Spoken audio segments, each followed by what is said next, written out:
Nandi Senator Samson Cherargei on Tuesday, May 9th, weighed in on the controversial Finance Bill 2023, claiming that it will be passed in Parliament without any amendments. On Thursday, May 4th, the National Treasury tabled the Finance Bill 2023 in the National Assembly.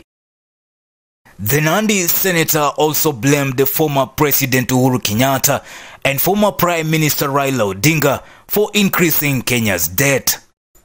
One of the controversial items in the proposed bill is increasing the tax on fuel from 8% to 16%. Additionally, the bill proposes a 3% deduction of basic salaries to go towards the National Housing Development Fund. Employers will have to match their employees' deduction with another 3%. Furthermore, it proposes a 5% excise tax on more products than previous budgets. Additional items said to be taxed include fake beards, eyebrows, eyelashes, and wigs. The proposed tax measures by the Kenya Kwanza regime, tailored towards raising the revenue to finance its budget, continues to draw sharp reactions from across the political divide. The controversial proposal, which seeks to upsurge taxes, has already set a stage for a heated debate in and out of Parliament, with Azimio coalition bracing for a fight. The Azimio leader Raila Odinga has vowed that his coalition will shoot down the proposals. Our members, those who are with the Azimio and who have got conscience, will oppose these proposals. We will oppose the proposals, and we hope that the genuine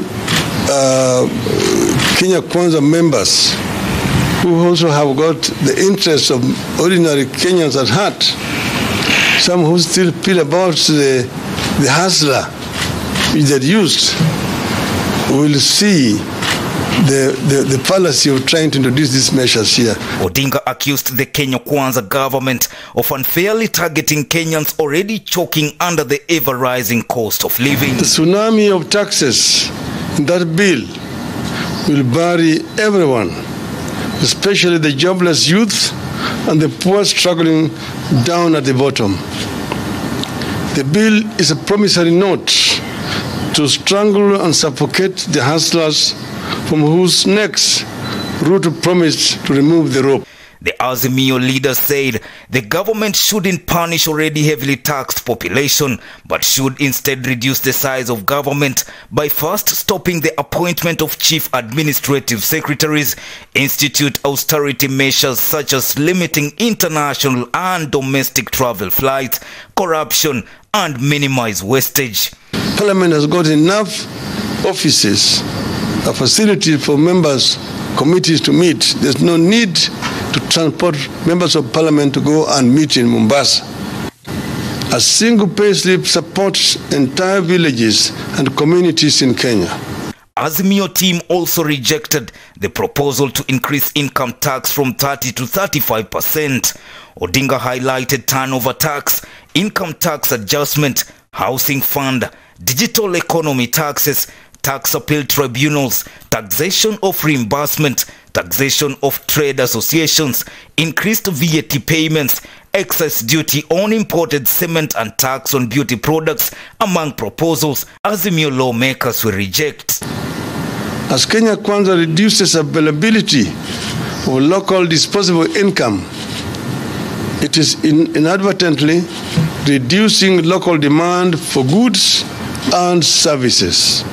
By easing the cost burden, Odinga wondered why the government's actions were negating their pledges. It is even more shocking that a regime that promised to lessen the burden of the so-called hustlers, Mama Mboga, watu wa mjengo, can turn its back so soon on the same people. Already, Parliament has called on Kenyans to submit their views on the Finance Bill 2023 to the Departmental Committee on Finance and National Planning by 20th May as a review of the proposals commences, with concerns arriving at the proposed higher taxes that will be passed to the consumer at a time when the cost of living is at an all-time high. Saw them on Labor Day talking and not even demanding any increase in salaries for the workers. It seems that the workers' movement has gone to bed with this regime. Kenyans will be waiting to see which members of the National Assembly will start to be counted and whether they will yield to pressure to shut down the proposals. For Maisha Television, I'm Bushabi Jr.